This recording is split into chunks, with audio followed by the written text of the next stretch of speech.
This is how you win and lose these things. A minute here, a minute there, and you know, that makes all the difference. In a couple of hours, my friend Kyle Connor, who runs the Out of Spec family of YouTube channels, is going to be picking me up where we'll be driving 700 miles north up to Fort Kent, Maine. And that's because that's the starting point for an all-electric race called the Eastern Edge that Kyle is organizing. He asked me if I wanted to participate and be one of the drivers in this race that's going to see us drive a little over 2,000 miles from the beginning of Route 1 North in Fort Kent, Maine at the Canadian border all the way down to Key West, Florida, where Route 1 North begins or where Route 1 South ends. Now, we're not going to be sticking to Route 1 the whole time. That's the starting point and the ending point. The routes are up to each team, and there's 7 different teams. There's 6 different electric vehicles. Actually 2 Lucid Gravity. I'm going to be in one of the Lucid Gravity. There's also a Hyundai Ioniq 9, a Tesla Model X, Rivian R1S, Cadillac Escalade IQ, and a Volkswagen Buzz. The Buzz doesn't have much of a chance here, but it's fun to include it at least. In any event, we'll be driving over 2,000 miles in a race. It's going to take somewhere around 35 hours, something like that. Google estimates that a gas car would take about 32 hours for this trek if you go on Google and route it out. So we're going to take just a couple more hours than a gas car would, because most of these electric vehicles charge pretty quickly. I know the Gravity does, but Kyle's going to be piloting the other Gravity. We have different charging rules, which we'll get into a little bit later. I'm looking forward to this. I've charged the Lucid Gravity maybe more than anybody, perhaps even more than Kyle has. And I have a ton of charging data on the Gravity. I know exactly how well it charges.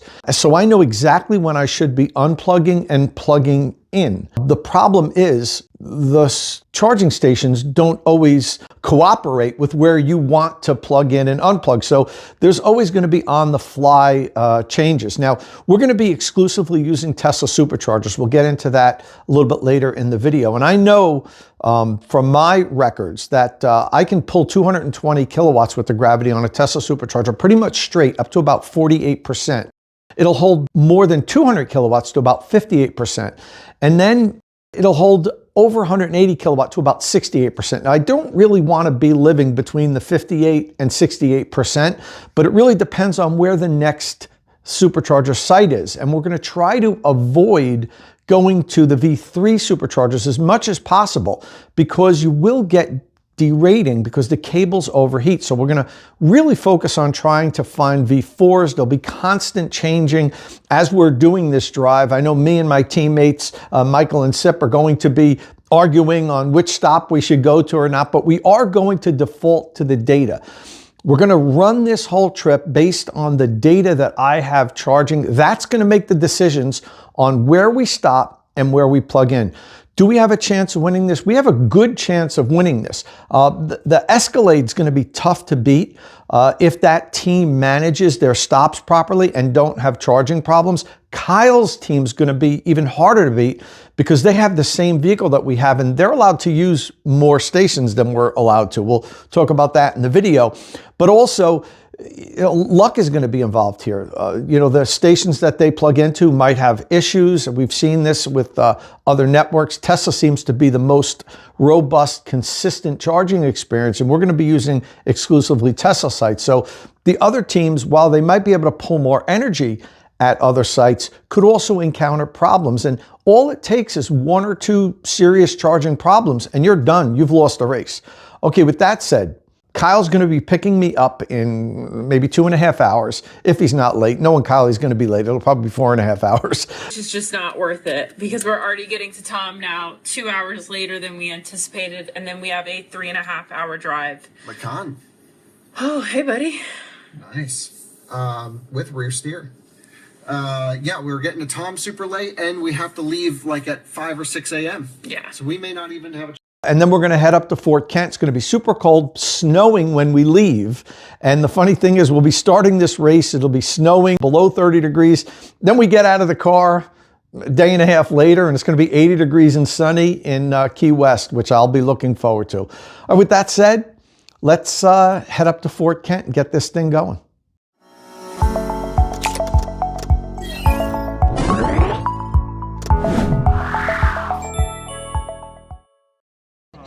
Hello and welcome to State of Race. We're changing the title of the channel today because we are about to embark on an epic journey, a 2,000 plus mile race from the Canadian border in Maine, actually the beginning of Route 1, the historic Route 1, and we're going to be racing 7 electric SUVs from this starting point to Key West, Florida, the entire eastern coast. We're starting in about 30-degree weather. We're going to end up in about 80-degree weather in Key West. Now, this race is really organized by my good friend Kyle Connor from Out of Spec. But Kyle asked me to be one of the participants, and I'm going to be driving this Gravity behind me. Well, me and my team here are going to be driving it. We'll get into that a little bit later once we're in the car. But we've got 7 electric vehicles, and the goal is there's pretty much not any rules other than we can only drive up to 10 miles an hour over the speed limit, and we've got to make our way down to Florida. Any routes, whatever route we want to take, wherever for the most part you want to stop, you could stop, except for our team. We're the only team that's limited to where we could stop, which we'll explain a little bit later. So I want to introduce you to the team here. This is my friend Sip. This Hello. is his Lucid Gravity. Sip, why don't you introduce yourself, tell us what you do, and a little bit about why you're here. Right, so this is my Gravity. I'm running a channel, a small channel in comparison here, but it's called Notch EV, and I would say, pressured my way into being in this race, and I'm just so happy to be here, and I think we have a great team. We have a ton of knowledge in this car. I'm just an EV enthusiast that sort of dabbled my way into YouTube, and here I am today. And I think that we stand a chance with this car. No, we absolutely stand a chance. You know, the Gravity, there's 2 Gravities, which we'll talk about the different cars as we're in the car driving later, but I think between one of the 2 Lucid Gravities and the Cadillac Escalade, I think that's going to be. So we have a certain chance, but we're limited, which we'll talk about a little bit later, but we're smart. We have a lot of charging data on the Gravity, so I think we could win. Yep. So let me jump over to Mike here. Mike is our other team member, and both these guys own Gravities. That's another advantage we have. Mike, introduce yourself, please, and tell us a little bit about why you're here. Michael Roush. I am an EV enthusiast. I've known Kyle and messaged with Tom before in the past and some others. I'm a big car collector in the past, and now I've kind of changed my car collecting and experiences more over to EVs, and I just really enjoy the challenge of what this is going to be like. It's going to be fun. First time I've ever done an EV race. It's going to be fun. I did an EV race before, but it was 1,000 miles. This is twice as long as it was to drive from New Jersey to Florida. Over 2,000 miles, guys. Are you ready to be trapped in a car with me for like 36 hours or something like that? I think we'll make it work. I think we'll make it work. And I think we've got a really good chance. Owning both this car and the Escalade, my wife drives a Cadillac Escalade, and I just got one of these. I think we've got a solid chance of winning in this thing. So with your knowledge and of the charts and everything, and maximizing our curves, I think we got a really good, decent chance. That's really what it's going to be all about, is maximizing our stops, not wasting time, and also not turning on the heat, which we'll talk about once we get inside the car. We're loaded with blankets and everything. This is going to be fun. Okay, we're starting off as friends. Let's see if we end as friends. Next, I'm going to take a look at the lineup of the cars that are in this race, and we're going to be kicking off within the next 10 or 15 minutes, so let's get into it. All right, so we've got Kyle doing his intro out here. We've got all the vehicles lined up behind us here, all 7 vehicles. Kyle's doing his intro, and we've got the vehicles lined up in order of EPA range, the least range to the most range. So let's take a walk down here. We've got the ID Buzz, which doesn't have a chance today. I feel bad for the team driving that. They're going to get to Florida like 6 or 7 hours later than us, I think. And then we have the Hyundai Ioniq 9, Tesla Model X. We've got a Rivian R1S with Max Pack, dual motor.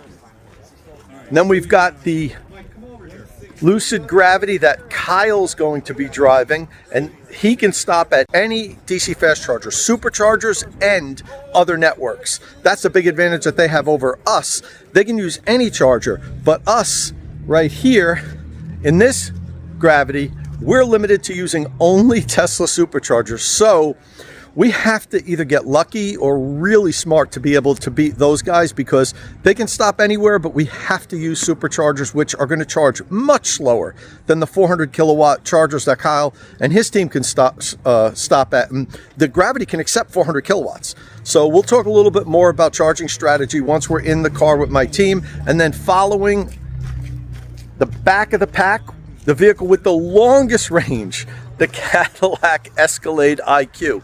This is going to be hard to beat. If you watch my channel at all, you've seen I've done range tests with an IQ, and at 70 miles an hour, this beast goes nearly 500 miles. And at 60 miles an hour, it went 603 miles in my highway range test. So the Escalade's range and tremendous charging ability, I think, might give it the edge. I believe either the Escalade or Kyle's Gravity. We've got a chance if everything falls right for us, but I think one of those two vehicles should be the vehicle that wins. So here's the lineup. We are at the Canadian border and I'll turn around here, historic marker, the beginning of Highway 1, and we are at the Northern Door Inn right here. Really cool little hotel that we stayed at. They were very accommodating. They took care of us. They let us use all their level 1 chargers. We've got Roaming Norway here. We've got tons of YouTubers and just a lot of people that love EVs and love road trips. And this is a road trip, 2,000 miles plus from the Canadian border, Route 1, down to Key West, Florida. Let's go. All right, guys, we are on the road. We are last in line in the caravan heading out to the highway. I think we have our first stop kind of figured out. We have a potential supercharger stop at, I don't know, now it just dropped -11 on arrival. Maybe it's recalculating with our efficiency. Anyway, we're only a few miles into the drive. We wanted to go to the Portland Supercharger, but it's 310 miles. It's very cold. The battery's cold, so I don't think we're going to make it. It originally was showing that we were at -2% at arrival, and now it just jumped up to -11%. But of course, we have a backup plan. So I think you got to pass these people when you get the opportunity to. I think so. Anyway, yeah, I mean, the buzz is killing us. The buzz is driving slow. Yeah. So, but in any event, we have our a secondary stop, which is in Augusta, and it's like 150 miles or something like that. We might do a splash and dash. We might just pull in, charge for like a couple of minutes just to get us enough to get to Portland, because Portland's a V4, not a true V4, but at least we can get a little bit more power there and use that. So that's going to be our plan right now. We're having terrible efficiency so far. We're starting off with like 2.7 miles per kilowatt hour because it's so cold. We're burning more battery than I was hoping to in this first section. I thought on this slower, lower speed drive to the highway, and much of which is downhill, it appears, even though we're going uphill now, I thought we were going to be able to average better, like well over 3 miles per kilowatt hour. And then once we get on the highway, it's a 75 mile an hour speed limit. We can go 10 over, so we'll be going 85. I knew we were going to take an efficiency hit there, but it looks like we're going to get to the highway at under 3 miles per kilowatt hour. So I don't think we're going to make the 310 mile Portland Supercharger. So I think we're going to be stopping earlier than I hoped to. Not a good start for Supercharger Team Gravity. And as I mentioned earlier, we're the only car in this race that is limited. We have to use Tesla Superchargers. All of the other cars can charge anywhere they want. They can use Superchargers and they can use everything else. They have adapters to go everywhere. But since we're the second Gravity, and Kyle and his team's in the first Gravity, they can charge anywhere. We needed to mix things up a little bit, and so the decision was made by Kyle, because this is his race. This is really an out-of-spec channel race. They said, well, Tom, you and Sip and Michael, you can only go to Tesla Superchargers. So we've got a huge disadvantage there, but if we do things right, we can get close, or we could even possibly win. I'll talk a little bit about why the advantage is so much better later on. But for now, Mike, I'm going to pass this back to Mike. Mike, what do you think? How about on our start? Well, we kind of got off to a bad start here because we split at the light, and we followed Kyle and the Rivian, and they then got to get out on the road in front of us, and then we got got cut off by the other 4 cars in front of us.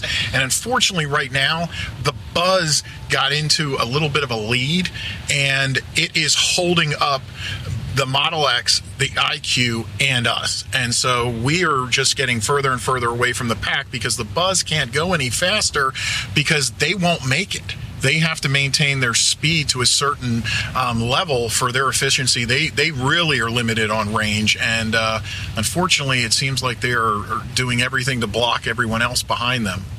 So get a straight away. Yes, it is. Because we're going to be stopping. Even with this? Yeah. We're going to be stuck. Like, they're just going to go forever away from us unless we figure out a way to get around these guys. As long as you guys are okay with me pushing that number. Yeah. Because at this point in time, this is not part of the race. Those guys are going slow on purpose to maintain they should pull over. Yeah. In reality, the Buzz should get out of the way. They should. Yeah, you're 100%. I mean, because we're on 1-lane roads. We can't get it's very hard to pass. And it's winding. There's a straightaway coming up here, though. Once we get around this next bend, you've got a good straightaway. X is going for it. The X is going for it now. Yeah, they're all thinking the same thing. So, I mean, honestly, Dave should go. The Escalade should go first. We shouldn't be passing 2 cars, but if they don't, we're passing 2 cars. The Gravity's got some. We got the horsepower. Yeah. Let's see if Dave does here. Well, yeah. Dave's doing it too. All right, I'll draft him. Come on. Draft my boy. Come on, guys. Go. Go. Why is he blocking me? I don't understand this. They're like want us to have an accident. Gun it and get right behind him. Cut the Buzz off. He's trying to keep go in front of him. He's trying to keep us behind the Buzz. Yeah, there you go. He was trying to get a pass to the point where they were going to pass and have enough space, but keep us stuck behind. That was actually unsafe when he did that. That was not cool. No, it was not cool at all. He was like blocking us and keeping us in the opposite lane of traffic. Who's driving that? Anyway, I don't think Dave's driving yet, but anyway. So we're good now. We can hang behind the X. On the X? Yeah, we're good. We got to stick to the speed limit, and we're 10 over, 11 over now. But we're spot on. We're spot on. Yeah, spot on. Oh yeah, you're right. Yeah. Don't forget, you can go GPS, which on this I think is 2 or 3 miles over. Yeah. So don't because it's your GPS speed is what Kyle keeps saying. Yeah. So that's up 1 to 2 miles an hour, which I'll be checking with the app. So we're in good shape now. We'll check back in when we're pulling into wherever we're stopping. At this point, I think it's going to be the Augusta Superchargers. We're definitely not going to make it to the other one that's 310 miles, but that's okay because the Gravity charges really consistently on Superchargers, and we should be able to pull 220 kilowatt for a while. So we'll check back in when we're pulling off and we're getting into the Supercharger. All right, so first charging stop. We are making the charging stop that we wanted to, which was about 310 miles in. For a while, we didn't know if we were going to make it, but we're rolling in at 1% state of charge, perfect. And this is a V4 supercharger, not a full V4, but the V4s that we have around here. So we'll be able to get a little bit more power out of it. Sip did a great job driving. We managed our speed. We did the maximum speed, but we also managed so we weren't going over. 2% we're going to arrive at. And the goal here is to charge to about 60 or 65% right when the Gravity is going to start dropping its charging curve on the Tesla Superchargers. And so far we started perfectly. This is exactly the start that we hoped for. This was a perfect first charging stop. At this point, I think, guys, we've done as good as we can. Yep. And hopefully we'll just keep rolling on like this. If the rest of the trip works out like this, guys, we got a good shot at this. Yep. The only one that just passed us was the Escalade with their massive battery pack, and they're getting ready to stop in about 50 miles. So we should be going past them at some point.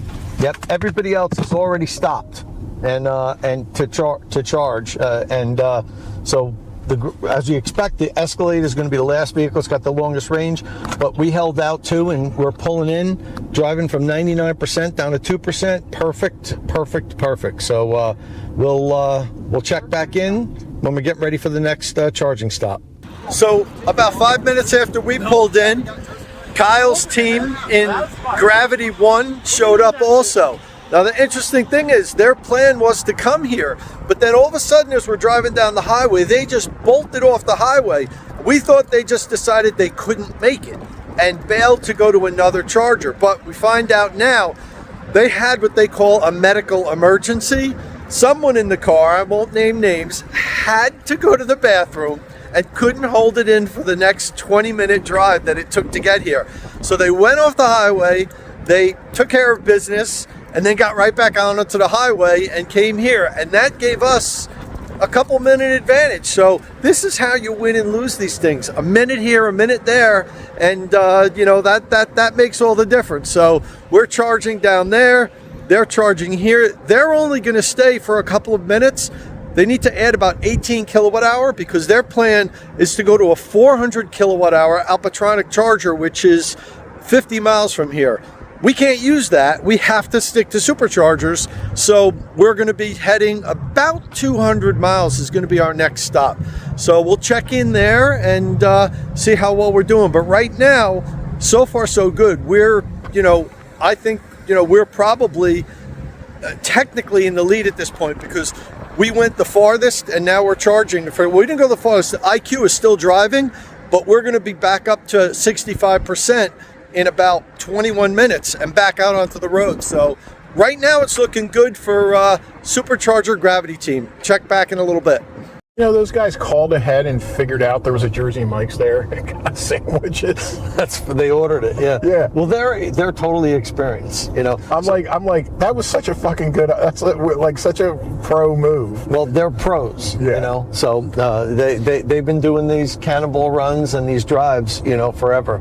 So we're back on the highway now. Yeah. And the interesting thing is Kyle's Gravity team pulled in, 2 minutes after us, 3 minutes after us, which is weird because they were ahead of us the whole way and all of a sudden they dodged off the highway. But anyway, we found out they had to do an emergency bathroom break, and then they got back onto the highway. That's why they were a couple minutes after us. But they pre-ordered, there was a Jersey Mike's in the parking lot and they called ahead and had their sandwiches and stuff ready. But they're pros at this. They do these all the time. This is like our first time doing this. So but we're doing good.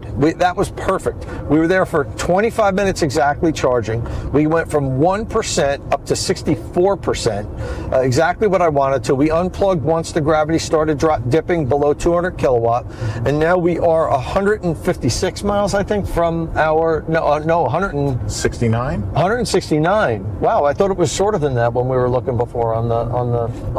No, I think the first one and then this one was the one we looked at one before and one after, and this was actually one that Sip says he's been to a bunch of times and is like a perfect station, and it's another big boy. Yeah, so that's perfect.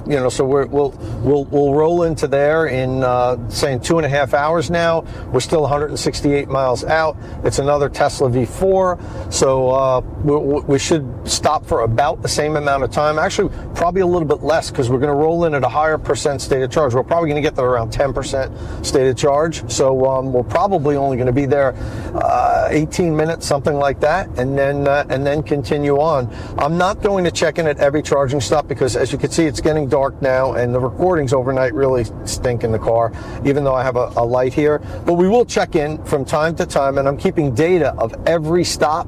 So I'm going to post all the data, how long we stayed, what the state of charge was, how many kilowatt hour we added. We're going to have all kind of data for the data geeks out there on this trip. But so far so good, guys. We're perfect through the first stop.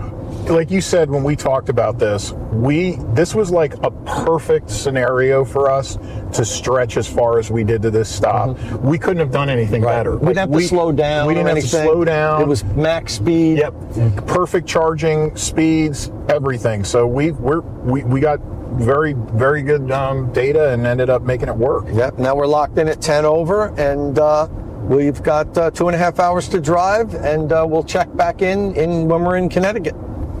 Sounds good. All right, well, we're about 4 minutes out from our second stop in Willington, Connecticut. So far, everything's going great. We're going to arrive a little high at about 8% state of charge, but that's what we wanted to for this particular stop. And the next stop isn't going to be too far away, so this is going to be a pretty short stop for us. Mike's done an awesome job on this leg, weaving traffic. We had a lot of traffic. This was rush hour. This drive's been from like 4:30 to 6:30 right now, and so we went right through rush hour, but Mike's the man. He's been weaving traffic, maybe passing on the right, but getting through Allegedly. Yeah, getting through what we need to get through. But we've maintained the 10 over pretty much the whole time. There was a couple little slowdowns, and we're doing good right now. Only the IQ's in front of us, and they're not far in front of us. But they're at a higher state of charge, so they're definitely in the lead right now. The IQ ahead of us, we're second, and they're at a higher state of charge. We're pulling over to charge now. They're going to go another 20 or 30 miles before they have to stop. It's hard to beat that big battery Escalade with that great charging curve, 350, 360 kilowatts. They were posting before that they were pulling for like 18 minutes. It's hard to beat that. So Mike, what do you think? How we doing? I think we're doing great. The Escalade is just, it's a ton of battery. It's just a ton of battery, and it charges. They got really lucky. They got an Alpatronic, and those things throw a lot of juice, and it's hard to compete with high power charging and big batteries. Right here is ours. 71. Yeah, right here. Don't want to miss Sips that. in the back, making sure we don't make a mistake. Yep, we're making sure we don't miss any So turns. Mike, why don't you just finish the drive? Yep. I'll talk for a little bit. Okay. Let me get this onto the nav. Yep. You're gonna turn Coming left, hard on the brakes. and you're gonna turn left at the stop sign. Anything coming this way because they were light? I can't really see great. Nope. Hit it. Yeah, we're clear over there. Foggy windows. Kind I of just clear turned- that way though. It was kind of clear. And, All the trucks are here because we're at the big truck stop too. Yeah. and the Jersey Going in roll. here. Yep, you're right. Yeah, you gotta go in here. In a quarter of a mile. Turn west Oops. on Echo Road. Okay. And Okay, now right now- at the traffic light. I mean, at the stop sign. Okay, this is not the way we came in on the way up. Because you came from the other side. Yep, Yeah. you're right. Right, it's a right and a right into the What is that parking lot rolling with the- around? Something in the front. Oh, that's a soda I bet so, rolling yeah. around. So when you come into the on the Yep. right, you loop into the right. Okay. Not this turn though, right? Nope, Yep. it's the next one. Yep, this is exactly the charger that we Timon and I Here we hit go. when we came Yep. up. Yep. And Sip's gonna hop out. I'm recording also. We're coming in hot, guys. Oops, get out of the way, course. Model 3. Get out of the way. We're in a race, guys. Get out of here. Now know. don't pick 3B or whatever. Yeah. Well, See what you can see. It's hard to see which one Okay, is which. these are 1C, 1D. Yeah. What's over here on the left? Those are Two, 2C. so Grab pull in one of the 2C. twos, yeah. Okay, 3B's not working, that's why we're like, we can't stop there. I'm shifting positions. Getting over the things. Tell me when I'm looking at your screen. We're in, stop. Okay, we're good. Get out. And hopefully we won't get loaded up and start to drop charge. I think my mic was on that. oh, It was still recording. sorry to any of the viewers. So Sip's plugged in. I want to see preparing to charge. I think it came off. That's all right. You can. Sip, can you see if there's a mic over here? Yeah. That's It all was right. on Yeah. We'll get it. Second. Yeah, We'll get it. hold on. We're at So we're ramping 8%. up. Oh wait. 33 kilowatts right Yeah. now, 40 kilowatts. So we should be. Let's make sure we get over 200 really quickly. Yeah, we It should we go ramp quick. Up, Yeah, it's ramping. to 220. 70. 220, sorry. 78. Come on, a Good. little slower than I thought it was going. Let's go. We should be pulling around 220. Your engineers told us this was the perfect come-in. 109. We've been. Yeah, We've been yeah, it's doing jumping. good about It's we doing go. it in little blocks. Like you know, little we're up. jump, Yeah, little we're at humps. 130 now. 135. So Before we should be able to pull 220 kilowatts right up to around 50-ish % state of charge, and we might stay to about 55%, I'm not sure, and then unplug. The strategy, as we've been saying, is once we drop under 200 kilowatts, we unplug and we leave.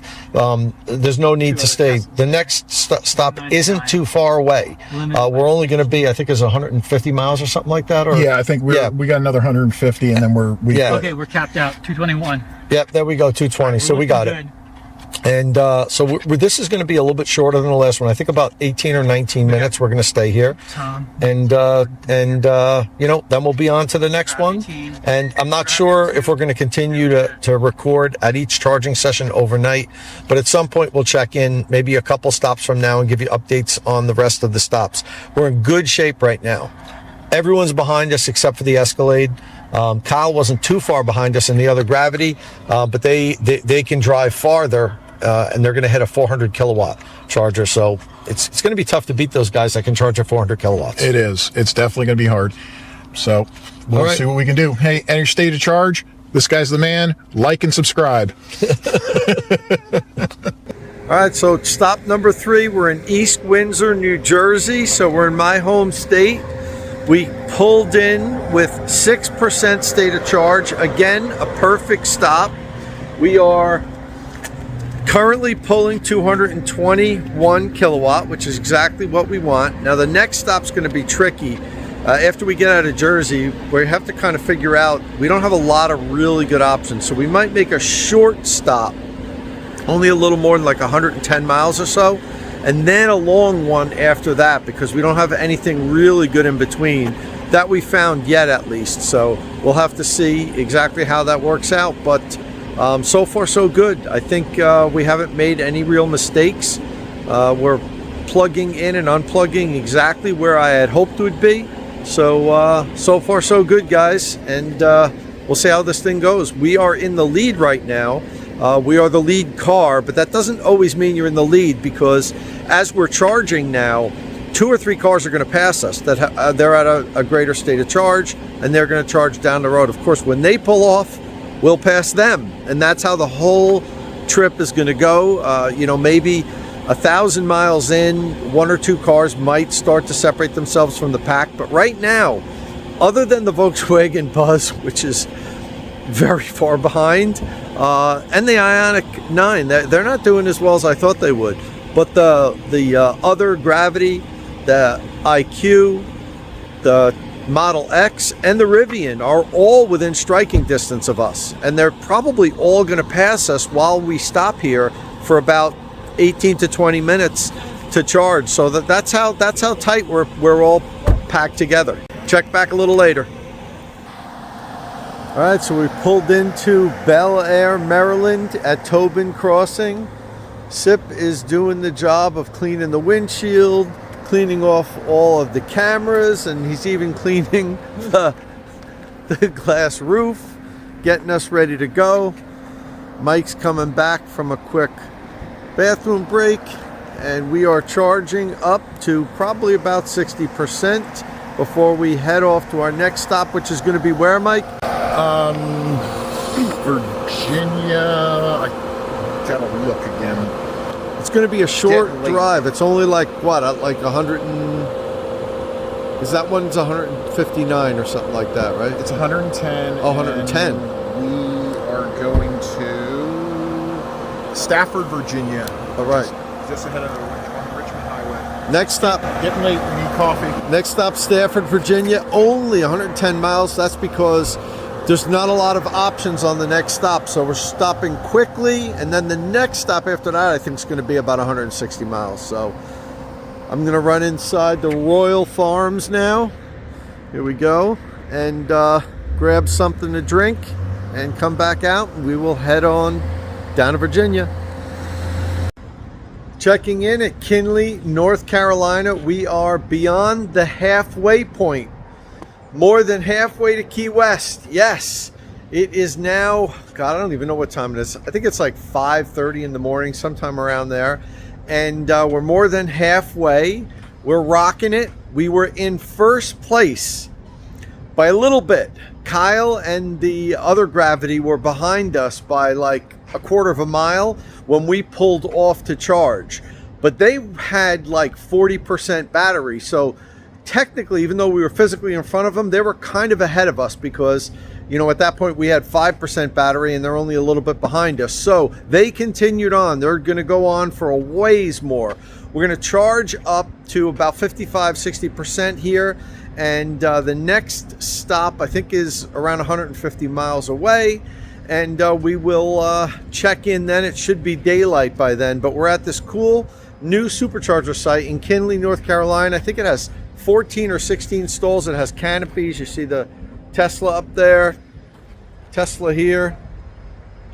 Really cool site. All pull-through. Well, not all pull-throughs. These aren't pull-throughs on this side, but behind us where we're charging are all pull-through stalls, which are great. We need pull-through stalls. And as you can see, this is a huge parking lot. So trucks can come in here and pickup trucks, electric pickup trucks with trailers, and you be able to charge. We need more of these. Pull-through stalls are sorely needed for electric vehicle adoption.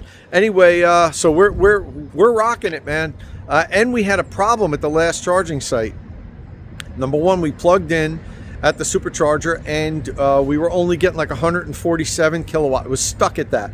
So after a couple minutes, we just unplugged, moved over to the next stall, boom, back up to 220, charged up. Then when we went to leave, the Lucid Gravity has a problem with its key fob. It loses connection with the vehicle. When I had a Gravity on loan a couple of weeks ago, the spokespeople even told me, look, if the key fob doesn't recognize, you got to shake it and then it connects to the car. It's a glitch that they haven't ironed out yet. So anyway, it's been happening to us the whole time. Every time we go to start, we've got to shake the key and then it connects. It wouldn't connect. So about 5 minutes in, after it not connecting and us doing everything, power cycling the car, turning it off, locking the doors, Sip finally went. He had a spare battery for the key fob, took it apart, put the battery in, and then it worked. But that cost us 6 minutes. 6 minutes that we don't have because this is so close. So we would have been about 7 miles ahead of Kyle. Instead, we were only a quarter mile ahead of him in the other Gravity. So that's how close this is. More than halfway in and over 1,000 miles. And we're like, you know, within spitting distance of the other Gravity and also the Escalade IQ. So, and the Tesla Model X is doing amazingly. I really didn't think that they were going to be close to the Gravities or the IQ, and those guys are hanging in with us. The Hyundai EV9 and the Rivian are a little bit back now. They're starting to fade a little bit. Those guys were hanging in with us for a while, but now they're starting to go back a little bit. And obviously, the Buzz is bringing up the rear. They're more than 100 miles behind us at this time. I think that was no surprise. The Buzz was going to be buzzkill in this meetup. All right, well, I think we're probably just about charged up. I'm going to hop back in the car and we will continue on. All right, so I didn't leave yet. As soon as I was going to hop in the car for us to take off, these guys pull up in the Tesla Model X. So they're actually hanging in there. They're doing better than I thought they were going to do. These guys are right on our tails, but we're pretty much charged now. So, you know, we're going to be taking off, and they're probably going to hang for about 15, 18 minutes. I don't know how long you guys been stopping for. Right. Yeah, I know. We have some issues with our charging curve. We've had some issues too. Okay. Yeah, we've had some issues with the key fob. The last exactly. was 6 minutes. We couldn't start the car. We just sat there for 6 minutes. Yeah. I'm hoping it starts now. Yeah. So anyway, I think we're, Mike, are we just about done? Okay, just a few more kilowatt. So what have you guys been charging to at each stop? 50 maybe. Recognize this guy here, roaming Norway? Hello. Around 50, I think that's the sweet spot. Especially with the curve that we have now, we kind of want to maybe do 45, 40 instead. As long as the charger is close enough to the highway. Yes, that's the whole thing. That's what we're optimizing. All right, well, these guys are following what we've been doing. This is the second charger that we've seen them at, but we've been slightly ahead of them. So, all right, I think we're going to hop in the car now and take off. See you at the next one. All right. We're in Florence, South Carolina. You might be able to see the Buc-ee's sign over here. We're approaching. That's where we're charging. Kyle and the other Gravity are here charging already. They're probably going to be pulling out soon, but it seems like he had a glitch charging. But they are ahead of us by a good margin. That's where they are. They're right there. Yeah, we're currently in second. They are still there. Okay. Just drive to a supercharger. Don't worry about him. I want to see where the Chargers are in here. Because they're closer to the front. Here they are right here. Okay, cool. Yeah. There's the Superchargers right over here. Hey, boys. I wonder if they heard us. I'm going to jump out. Oh, come on with this traffic, people. Everybody's just going. Come on, gas I boy. know. You will reach your destination. Come on, gas boy. You said 3D doesn't work. Yeah, 3D doesn't work. Okay. So, Spot me 3D. go right in the beginning. Park, take this one right here. That's the 4D. Okay. Yeah, right in the beginning. That way we can get the hell out. Yep. And I'm going to jump out as soon as you back up and plug in. That's on the wrong side. I'm sorry.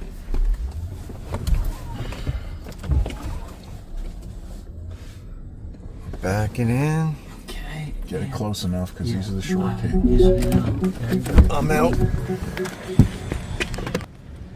All right, we're plugged in here at Buc-ee's in South Carolina. And we have daylight.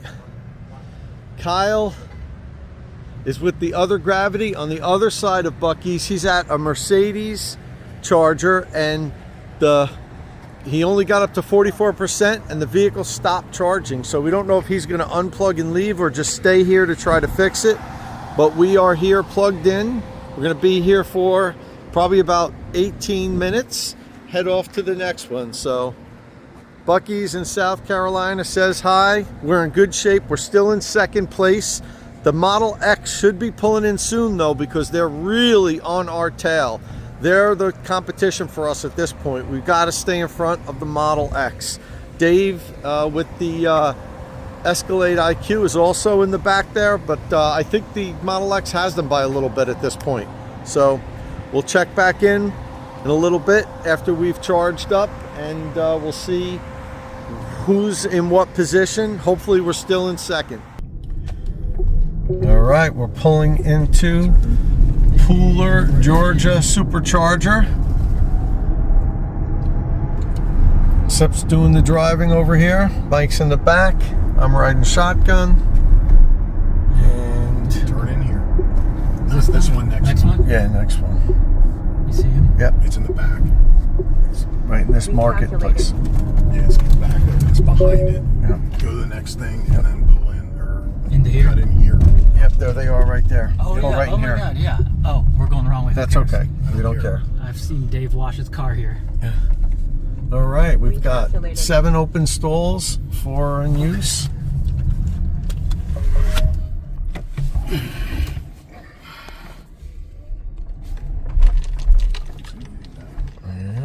Get it close.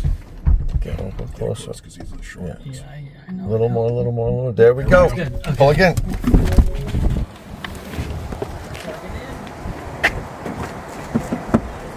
Plugged in. That's like 2 seconds. 2 seconds and we're on there. All right, well, we're at Pooler, Georgia. Okay, charging. We might only have 3 stops to go.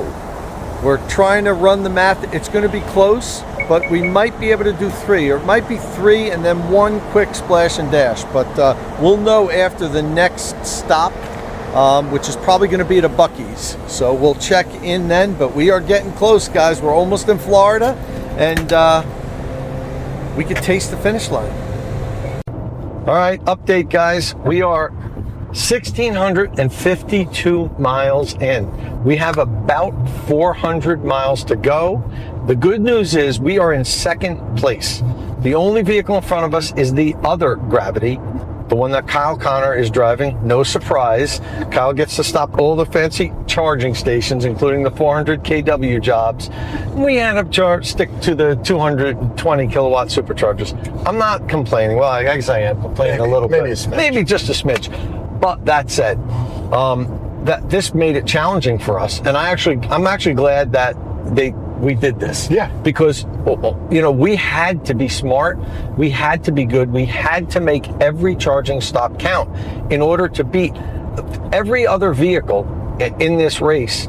Has a peak charging rate higher than we do, except for the Buzz. The Buzz was only 200 kilowatt, and we were charging at 220. Now I know peak charging rate, everybody says isn't worth anything, and you're right, it really isn't. It's the average charging power, but that is a point to make. That, you know, we were limited in the power that we could pull in because we had to go to superchargers. That said, second place. We have 2 or 3 charging stops to go. I'm going to let Mike talk about this because, you know, we all had jobs to do, and Mike was kind of in charge of figuring out what the next stop and the next stop was going to be, because how long you stayed at the next stop was going to be impacted by where the next stop after that was going to be. You had to look at least 2 stops down the road. Sometimes he was planning out 3 or 4 stops in advance, so we knew exactly how long we had to plug in, and he would basically tell me, look, you know, we need to go 164 miles, then 187 miles, then 120 miles.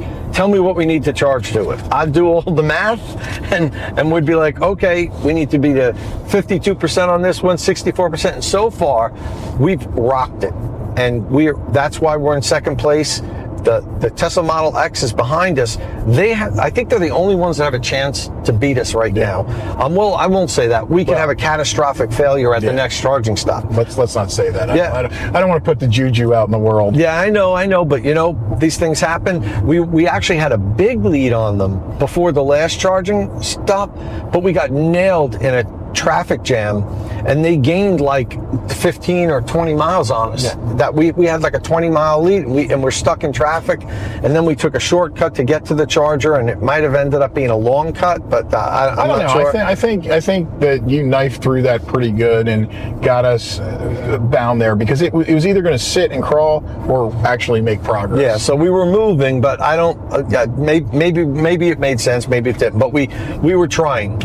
So Mike, talk a little bit about the stops we have coming up to bring us to the finish line. Well, as of right now, our dynamic range is 137, and we are on our way to Fort Pierce. It's a Tesla 325, which is our best chargers that we can get because of the cooled cables, and with our peak range, like staying so flat and a high rate, it makes it last longer and become a little bit better. The V3s are derated.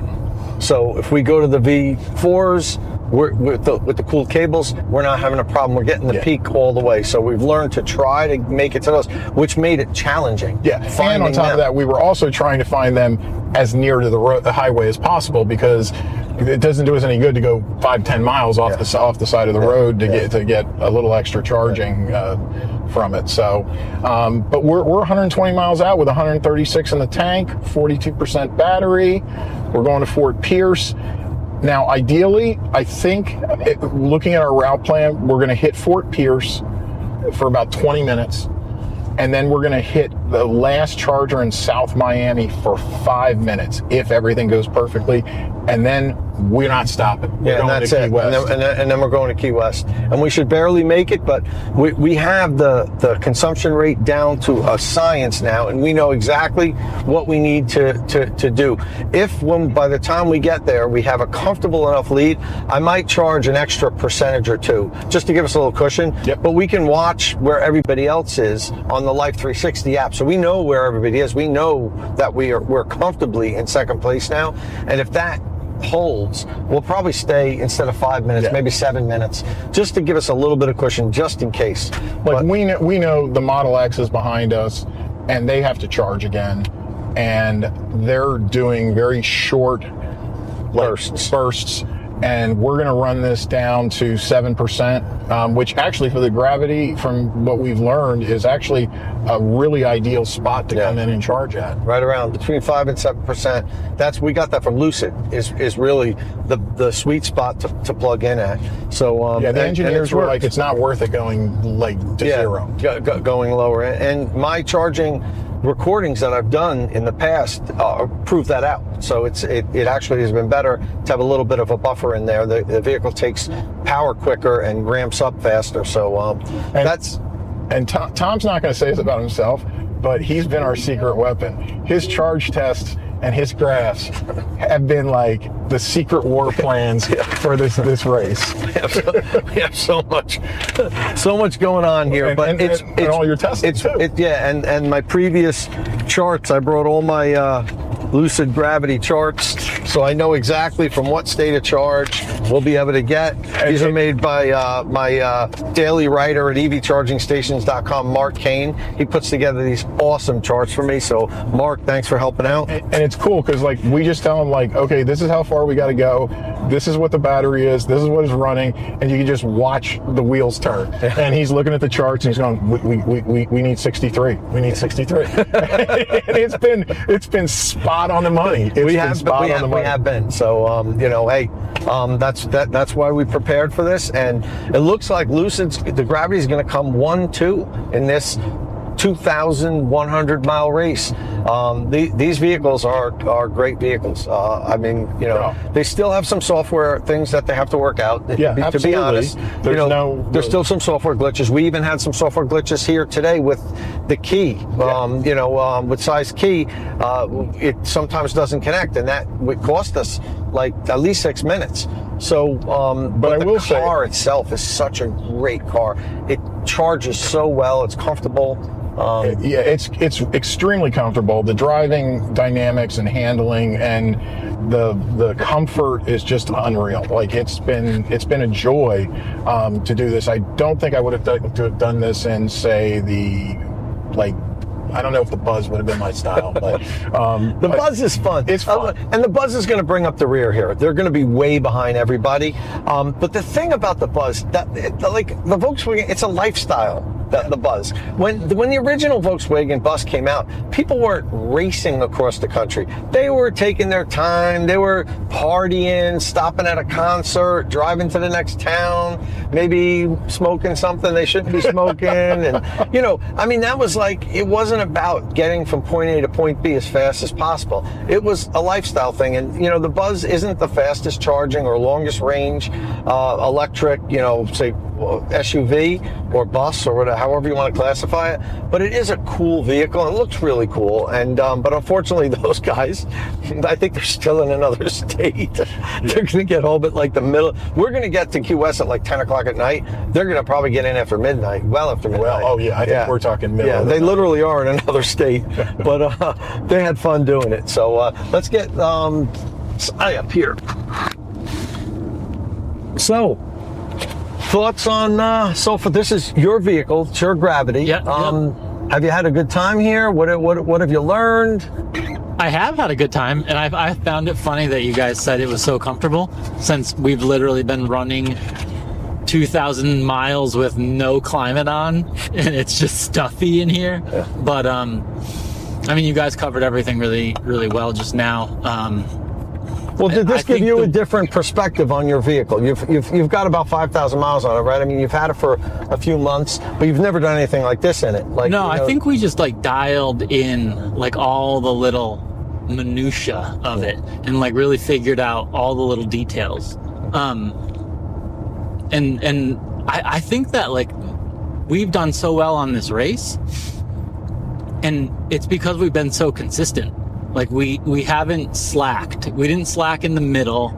We didn't slack in the beginning, and we're not trying to pick up our slack in the end. We've just been consistently going for it. And disciplined. We didn't like say, well, if I stay here a little bit longer, we can go to that next charger, because once the charge rate drops off, you start losing miles per minute, and it's tempting because you're like, well, maybe we could skip a charger. But we're trying not to do that, because we know it's better to charge as fast as you can. When the charge rate starts dropping, unplug, move on. Yeah. And that's what we've been doing. And it's been a really great team, because like everybody has really contributed and said, hey, have you thought about this? And I don't know, like all three of us has done that at least multiple times on this trip, where it's like we thought we were doing one thing and somebody just had the wherewithal to step up and say, hey, I think maybe we should consider this. And we've looked at it and said, hey, you know what? That's a better idea. Let's do it. You're right. Each one of us has come up with a better idea when we thought we had a plan. Yeah. And at least once. Like, have you thought of this? And no, and we both look at each other and be like, that's better. So yeah, you know, we're going to continue on. This will probably be the last check-in until we get to Key West. We do have a couple more stops, but I think we pretty much summed it up of where we're at right now. I don't expect things to change. If something changes, if the Model X passes us, if we have a major problem, then I'll jump on and we'll make another segment. But otherwise, we're going to check in when we're in Key West. Kyle should be there already, and we'll see how much earlier he got. I think it's about a half an hour ahead of us. You know, we'll see that, and then we'll talk to the other teams and see how everybody felt about the race. So we'll see you then. We are going to finish in second place, but there's a story to that. For the last almost hour, we were ahead, and we gave Gravity Car 1 a run for its money and a scare, because when they had to stop and charge, we passed them. Now, we knew we had to charge one more time to get out to the end of Key West, but they didn't know that. And they actually thought that we passed them and we were going to beat them. Of course, we didn't let them know that, because they were texting us and we're telling them, oh yeah, we're going all the way. So we gave them a good scare. But the news is we're coming in second place. We have about 70 miles to go, but everybody's behind us. Tesla Model X is going to come in third. Who's fourth now? Fourth would be IQ. Then Rivian. Then Rivian and Hyundai. How about Cadillac? Where's the IQ? Yeah. I'm sorry. I'm not thinking straight. We've been sitting in the car for like 40 hours. Yeah, so we're going to come in second. So Gravity is taking first and second place. And the Gravity that was limited to 220 kilowatts at Tesla Superchargers came in second, beat all the other cars that can charge at higher rates than we could. So, that's saying something for Lucid. It's going to be like 15 minutes behind maybe, or like... It looks like we're about, I think, 13 minutes behind them. And Model X might be about a half an hour behind us, somewhere about that. But it came down to 13 minutes. Now, we've driven 1,974 miles. We have 70 miles left. So the whole trip's going to be 2,040 miles about ish. And it came down to like 12 or 13 minutes. Crazy. Really surprised about IQ. I really thought they were going to be ahead of us. We thought we were fighting for third place. Second place is fine for us, and to drive this whole distance and only come up short by about 12 or 13 minutes, we did a good job. We really optimized everything that we could. So what do you think? So, I remember when we were worried that we were fighting for fourth, and we were literally dying with anxiety, thinking that the Model X would get ahead of us, because we were doing a flip-flop.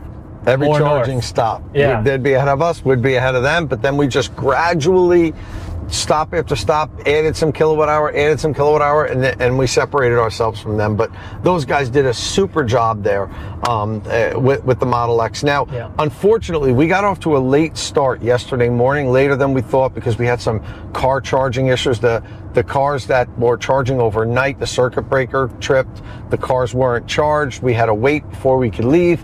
That pushed everything back. The plan was to arrive in Key West during the day. It's nighttime now. So we're probably not going to do interviews with all the other teams, because it's dark and it really won't come out good. And some of the people have to leave early in the morning. Sip's driving home tomorrow. Mike's got an early morning flight. Some of the other people are leaving. So I'm not sure what we'll get as far as talking to the other people, but I'll have a full review of everything that happened, the places, the times, all the official results and everything. But Kyle and his crew will be getting to the finish line, which is at mile 0. We started at mile 1 up in Canada, and they'll be waiting for us at mile 0. We'll talk to them briefly, and then I'll do a wrap up for this. But for now, this is our final run, guys. So Sip, what do you think? Give us a little overall of what happened here. Okay, I think we did excellent. I'm really, really happy with how we did, because we were just handcuffed by the Supercharger network, and we still managed to optimize it so hard that we came in basically as fast as Kyle. Like, to a point where, does it actually matter how 13 minutes after that amount of time? And we were just, as a crew, all working together really hard. We all kind of had our own little things that we could bring to it at different times, and I just feel like we worked together really well, actually, for all just sort of coming together and meeting yesterday, which is like kind of crazy sounding now. But we know each other really well now. We just spent 35 hours in the car with each other. It was a bonding exercise, like going to camp or something. So yeah. So let me grab the mic and let me give it back to. Let me give the mic to Mike. Thanks, Tom. So Mike, give us your wrap up of this. It was an adventure. Like, to think we were we started yesterday morning at 11:30 on the Maine Canadian border in the northernmost part in Fort Kent, and now we're like an hour and 25 minutes away from the southernmost point in the U.S., Key West. And we're only coming in 13 minutes behind, and that's with having to be like stuck to like very specific charging with superchargers, and can't take advantage of the 400 kilowatts. But not to make excuses, we did a really good job, I think. And hats off to you, Tom. I don't think we would have been able to do this without you. Your data was phenomenal, and your ability to just work it out on the fly and go, okay, we're leaving at 62, or we're leaving at 54. It was perfect, like spot on. And Sip did a tremendous job. I think we worked really well, good as a team. I think the car did really well. For doing 2,000 miles, I don't feel beat up. I feel pretty good. I think the car is very comfortable. It rides really well. It's been a fun time, and I appreciate spending 36 hours with you guys. Thanks. Yeah, it was fun, but it was all business. We were locked in this whole time. We were just talking about this. As crazy as this sounds, we never turned on the radio. Nope. The whole time we were like just constantly strategizing the next stop. We're scrutinizing it. We're looking at our range. We're saying, can we make that next supercharger? Should we go to the next supercharger? Well, that's a V3. Should we stick with the V4? We know that we're not going to have any cable, derating. It was a constant, really juggling which one to go to, which one. Well, this one's half a mile off the highway further than the other one. That's going to cost us a minute and a half. We were analyzing everything, and each one of us, every time we had something locked in, one of us would come up with something that, like, the other two would be like, oh my God, you're right. That's what we're going to do. And we all took turns, like, coming up with new ideas that really, all those little decisions added up to us really, I think, outkicking our coverage here today. I don't think anybody expected us to do this well. I know Kyle and his team didn't. No, I think we just got off the phone with Kyle and his team, and you could hear how impressed they were, and were like, really, we were worried. Yeah, they were.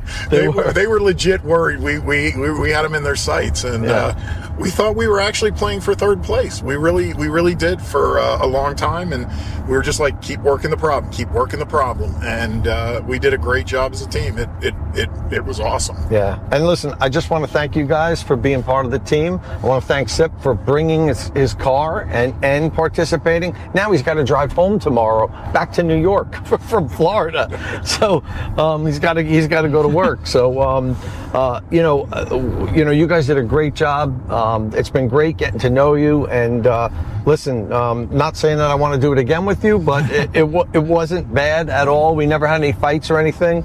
We worked really well together as a team, considering, like I said, we didn't even know anybody. Yeah. We didn't know each other since yesterday, and we went against maybe the best team in the country. Yeah. Of this type, you know, Kyle, Drew, and Timon are like, this is what they do. They do these cross-country cannonball runs that, you know, I mean, there's nobody, maybe no team better than them. And we went toe-to-toe with them. We didn't win the fight, but we finished, you know, we didn't get knocked out. So really good. So next up, we're going to be pulling into, we're still a ways off, but I'm going to turn the camera back on when we're arriving. We'll talk to Kyle and his team, and then I'll do a wrap up with, I've got tons of data on this, so we can go over exactly how we made it from the Canadian border in Maine down here to Key West, from Highway 1 to Highway 0. And we'll go over all that in the wrap up.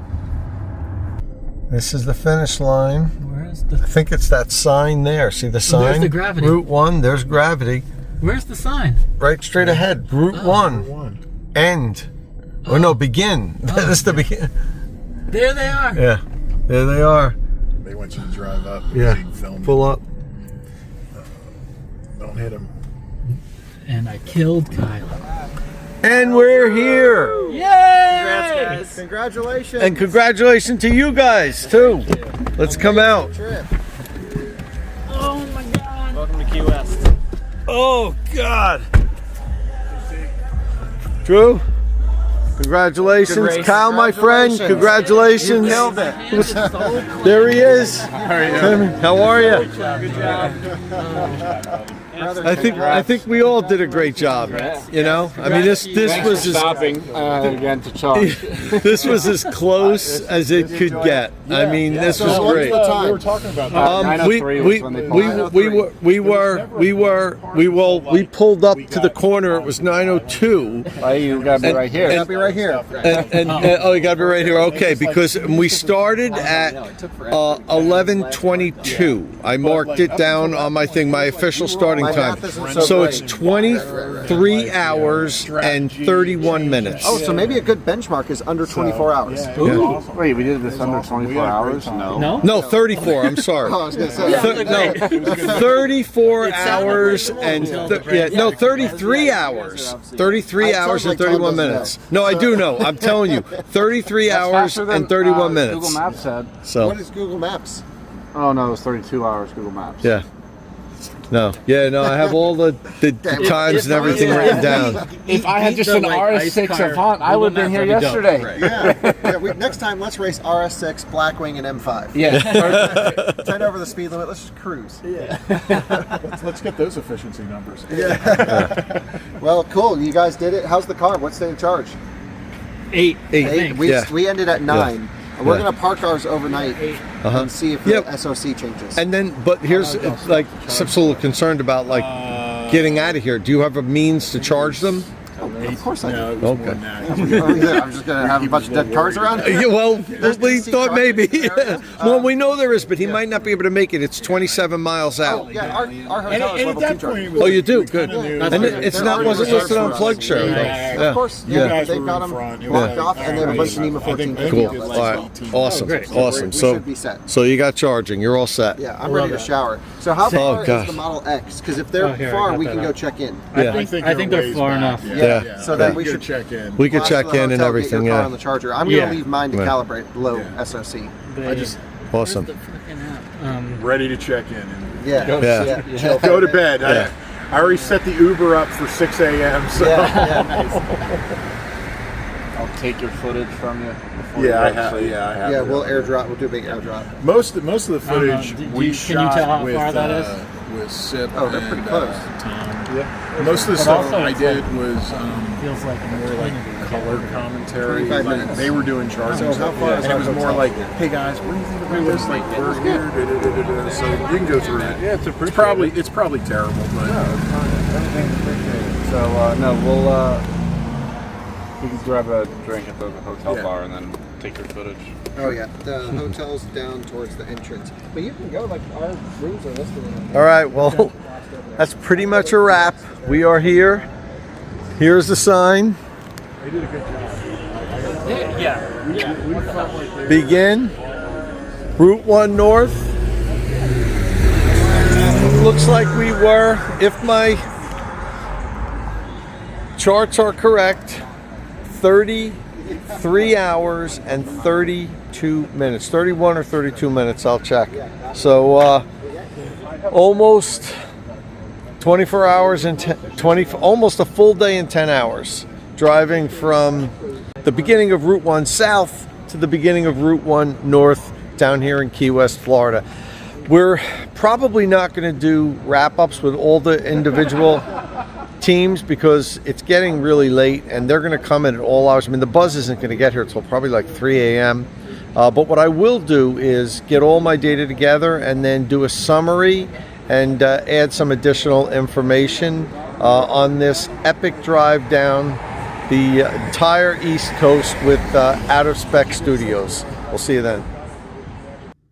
Okay, so we took second place out of the seven passenger all-electric SUVs. And as you can tell from the video, we were all pretty happy with our finish. Of course, you always want to win, but second place, considering the circumstances, I think was a win for us. So before I talk more about Team Gravity Superchargers experience, let's take a look at the final results of the race.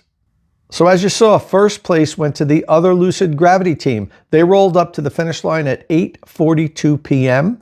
and the race took them 33 hours and 20 minutes. We came in second place. We rolled up to the finish line at 9:03 p.m., taking 33 hours and 41 minutes, which was 21 minutes after the winner.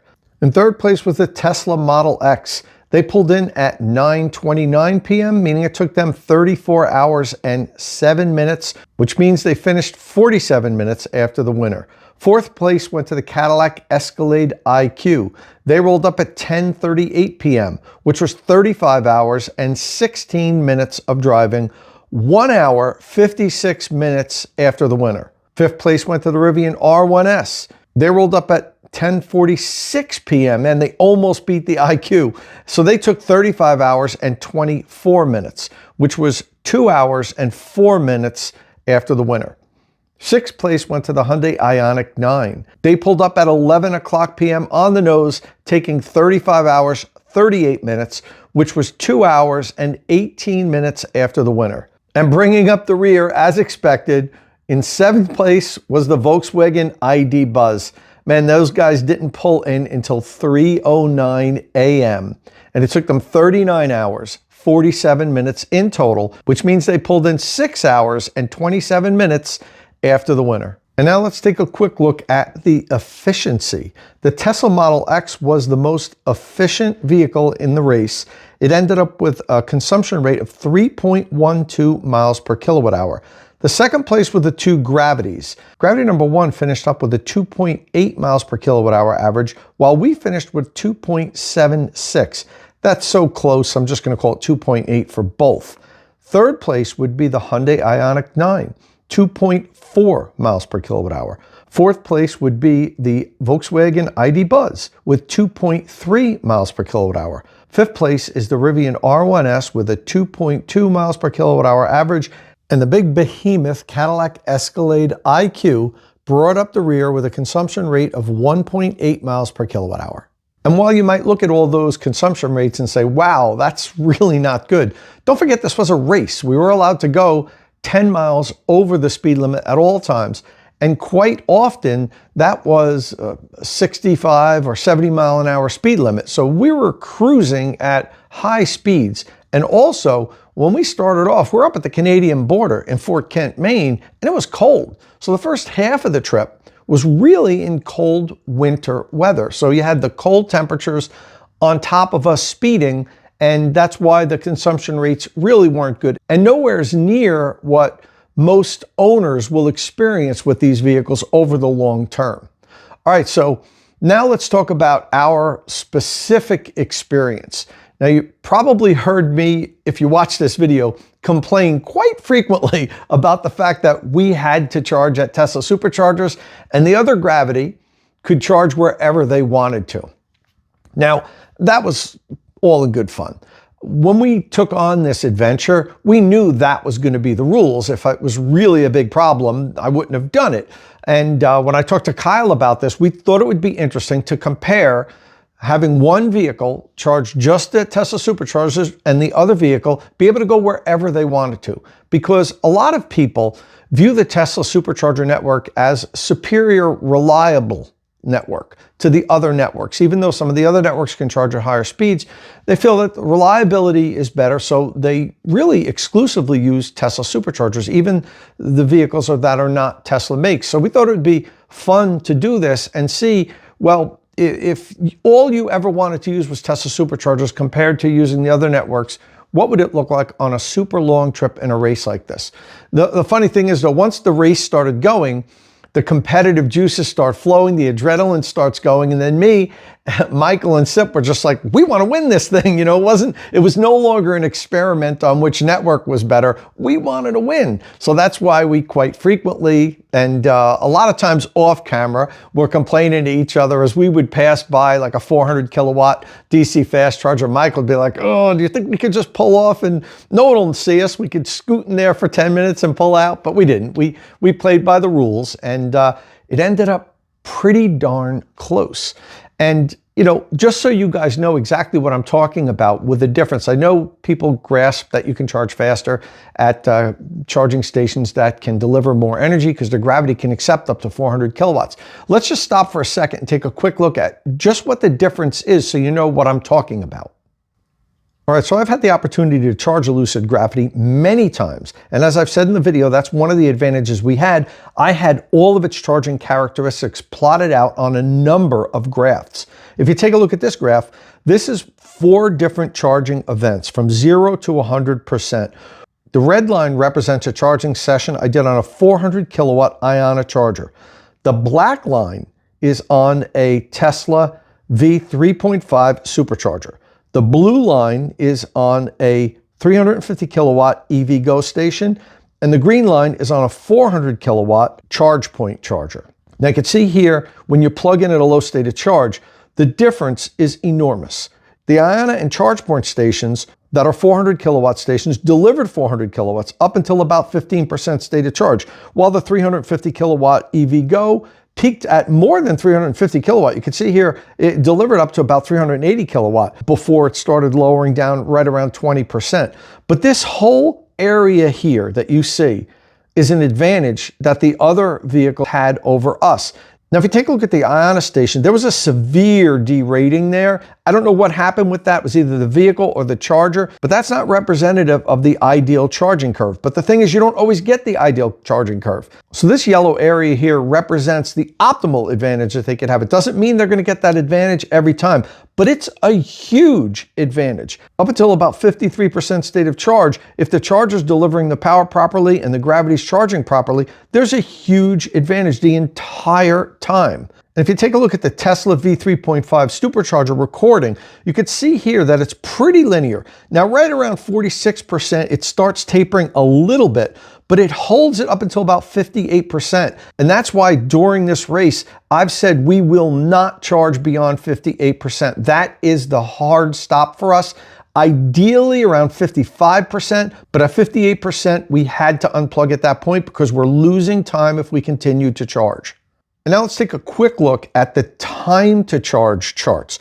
First up, we'll take a look at the data when charging the Gravity at a 400 kilowatt charge point charger. I'm going to zero in on how long it takes to add 200 miles of range. You can see right here, it takes about 10.6 minutes to add 200 miles of EPA rated range. Now, when you go to the Tesla V3.5 supercharger, it takes 17.6 minutes. So that is a 7-minute advantage to add 200 miles. So that means every time the other Gravity team had the opportunity to charge at a 400 kilowatt charger, and they had opportunities along this trip, they had a 7-minute advantage. Now, we stopped 11 times. Now, I don't know if they stopped 11 times or 10 times or 12 times, but you can easily see how their advantage could add up to over an hour if everything worked perfectly. But it didn't. They had charging problems. We had charging problems. We had key fob problems that cost us about 7 minutes of time, which I'll talk about a little bit later. But you can see there that this was a big deal and it was a big difference. And we feel that being able to finish this race only 21 minutes behind them meant that we did a good job managing our time and charging to the right state of charge and choosing the right Tesla superchargers, meaning as many of the V3.5 or V4, whatever you want to call them, they're not true V4 stations, but we had to get as many of those as possible because the V3 stations will have cable derating. Now, we probably wouldn't have had that problem early on in the trip where it was really cold because that's going to keep the cables cooler in the really cold temperatures.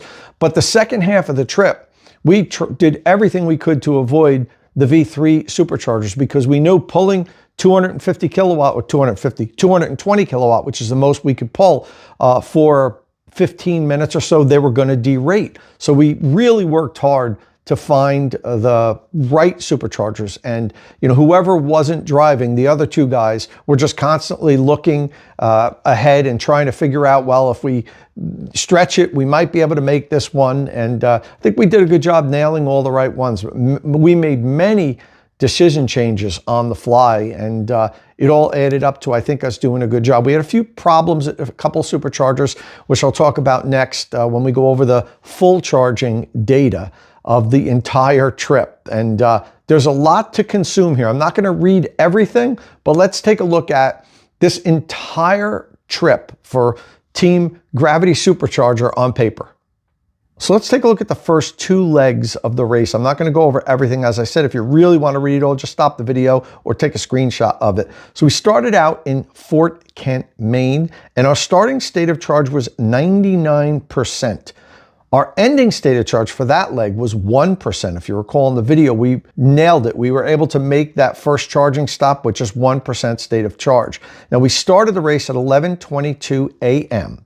We ended that leg at 3:56. Well, that's when we pulled in and plugged into the first charging stop. We drove 311.3 miles that leg. At the time, our total miles driven was 311.3. The car indicated that we consumed 112.3 kilowatt hour. So the total kilowatt hour consumed at that point was 112.3. Our charging cost at this stop was $49.13. We unplugged at 4:21. Which meant we were charging for 25 minutes. That's one of the longest charging stops that we're gonna make in this whole trip because we drained it down to 1%. I came into this race wanting us to stop for 20 minutes or less on average. Honestly, I was hoping it was around 18 or 19 minutes because that would have meant that we nailed our starting and ending state of charges for every stop. But obviously, that's going to change as the race goes on. The superchargers aren't spaced in the perfect location so that you could unplug and plug in exactly where you want to.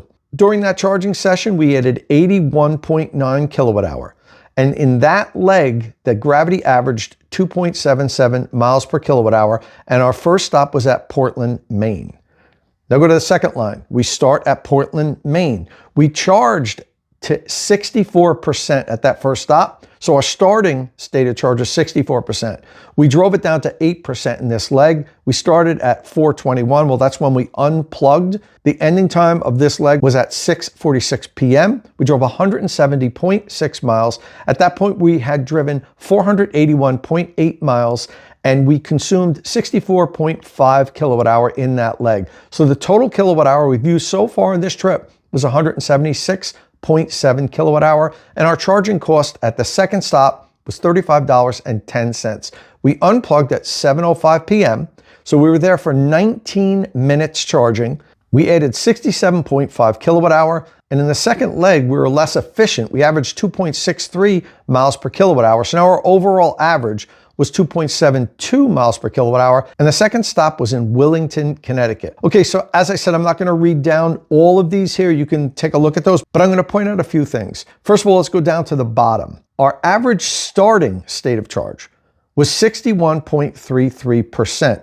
Now, that's including the starting state of charge, the starting of the race, which was 99%. Really shouldn't count that because, of course, you're going to start with a full battery. And we didn't wait to charge to 100%.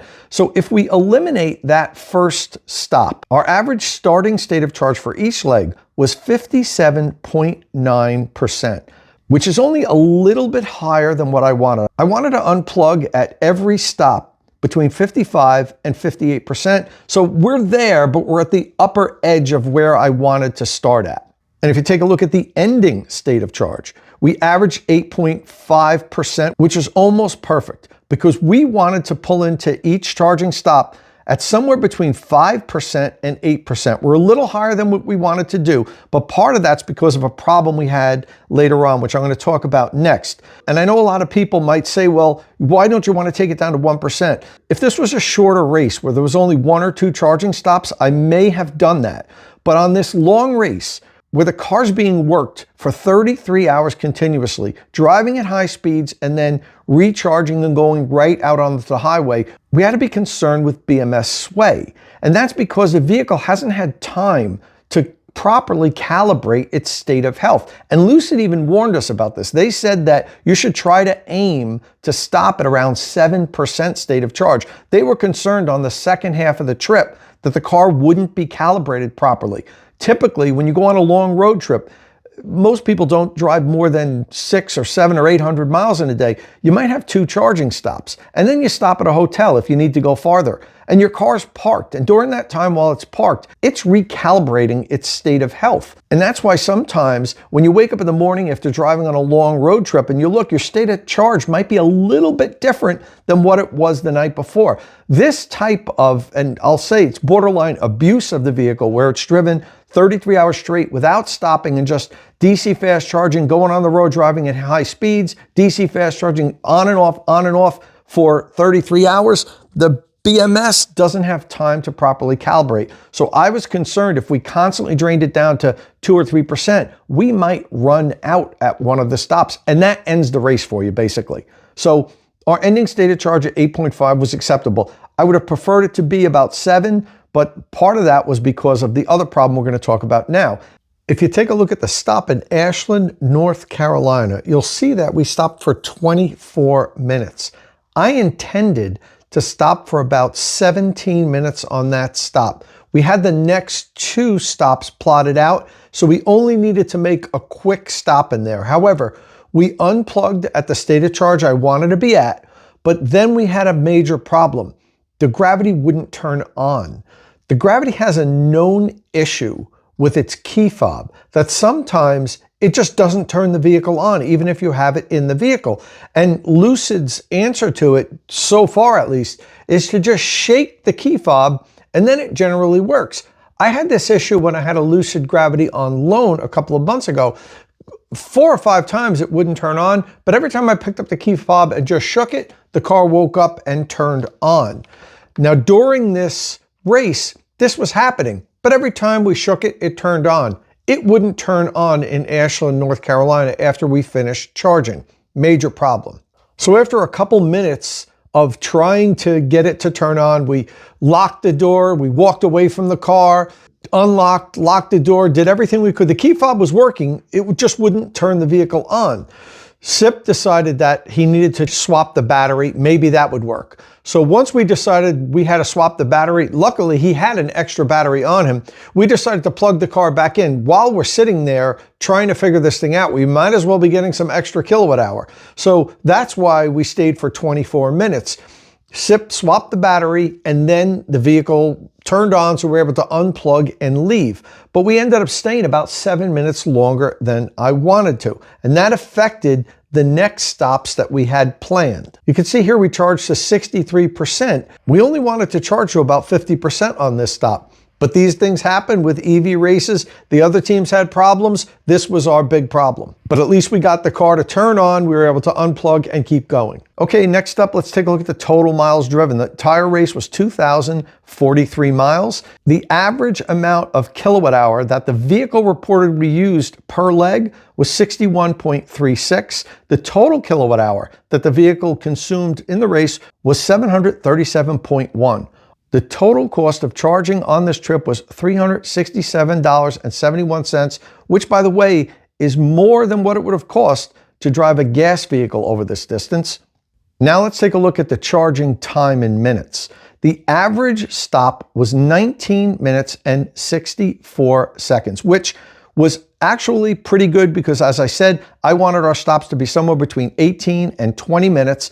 But if you take away the 7 minutes that we were stuck in Ashland beyond our target state of charge, that drops the average down to 19 minutes even, which is pretty much exactly what I was hoping we would average on this trip. And that's why the results were as good as they were. We really nailed it on our charging stops. The total time we spent charging was 216 minutes, which was 3 hours and 36 minutes plugged into a supercharger refueling on this 2,043-mile trip. On average, we added 64.69 kilowatt hour on each stop for a total of 711.6. Now, some people might say, well, why doesn't that match what the Gravity used? Well, there's a couple of reasons. Number one, we started off with a full battery. So that's not included in the amount of kilowatt hour added. So then you'd say, oh, wow, then the difference should have been nearly a full battery. But you have to account for charging losses. That's why these two numbers are nearly identical. The charging losses need to be factored into the kilowatt hour added. And the fact that we started off with a full battery needs to be factored into the total kilowatt hour consumed. And finally, we finished up with a final consumption rate of 2.76 miles per kilowatt hour. Not nearly as good as what you might expect from a Lucid Gravity, but again, this was a race. We were driving fast and we were driving in cold temperatures for the first at least half of the race. And finally, I want to thank Kyle Connor for inviting me to participate in this race. It was a blast. And that's really what these things are all about. I know a lot of people ask, well, why are you doing these? What are you expecting to learn from them? Number one, it's mostly just to have fun. But number two, we do like to stress the vehicles and the charging infrastructure to see exactly how well they can perform. This isn't real world. Almost nobody would do anything like this. But it is interesting to see what the vehicles are capable of doing and what the infrastructure is capable of providing. And, I want to also commend the drivers of all the other teams. I didn't have time to add everybody into this. I wish we would have finished up during the day because I would have loved to have talked to each team as they arrived. But it was, as you can see with the times, it was really late at night and we were beat, man. I didn't sleep at all. I slept maybe 30, 35 minutes during this whole thing. And, I needed to get some shut-eye. But I do want to mention that everybody really gave it a fantastic effort. Even the teams that finished up far after us, it wasn't for their lack of skill or driving. It was just that's what the vehicle was capable of doing. All the vehicles were grouped pretty closely together. On considering a 2,000-mile race, a couple hours difference. The bus is the only one that was really bringing up the rear, but we knew that was going to be the case. It's that vehicle's kind of not designed to be racing. It's kind of designed to be chilling in and, taking a nice slow road trip around the country and relaxing and seeing the scenery and so forth. I mean, that's, kind of the history of what the original Volkswagen bus was, just, taking your time and with nowhere to go and no rush. So the buzz was kind of out of its element in this race. But even those guys, I got to give them a lot of credit. They put forth a great effort to finish up when they did. And this has been a lot of fun. This is a super long video. If you guys are still hanging, you're troopers. I appreciate you guys listening to this whole video, watching this whole video. It was a blast. Perhaps I'll participate in another one in the future. Out of Spec runs these long road trips frequently. Check out their channel. He's done 4 or 5 of these super long, even longer than this, longer than 2,000-mile road trips. And, people love watching them. I think it's a lot of fun. I'm happy to have been able to participate in them. And in the end, I want to just finally thank my teammates, Michael and Sip. You guys rock. You did a great job. We didn't know each other before this. We just met up in Fort Kent. And the three of us really, really gelled, worked together like a team. It was like we were teammates for a long time. And as I mentioned in the video, we were up against perhaps the best road trip race or electric vehicle road trip race team in the country. Kyle, Drew, and Timon, they do this for a living, and they've set Cannonball Run records. And, you know, we knew we were up against it. I would have felt better if they had like the Rivian or something like that, one of the vehicles that wasn't the exact vehicle that we had.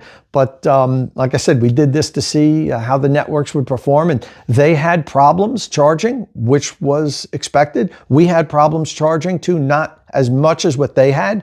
If we had the same amount of problems, we would have lost by an hour. And you could see there that they had that huge advantage. They should have beaten us by an hour. The fact that they only beat us by 21 minutes means that they had more problems than we did, and we were able to really optimize the charging stops and plug in and unplug exactly when we needed to. So Mike and Sip, you guys rock.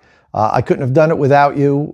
There were times where, you know, we were all getting together and discussing things in the car, and you guys brought up great points at times that I didn't think of. So, you know, this was a total team effort, and I'm glad you guys were my teammates. And if, you know, if we decide to do this thing with Kyle again, I'd gladly have you two in my car, whatever car that is and wherever the race is. So that's all we have here today. I hope you guys enjoyed this. Check out Out of Spec Motoring's videos on this. He has 3 different videos on this whole Eastern Edge race. And if you haven't seen them already, make sure you check those out. And if this is your first time here at State of Charge, please hit that subscribe button and ring the notification bell so you don't miss any upcoming electric vehicle news and reviews. And as always, thanks for watching.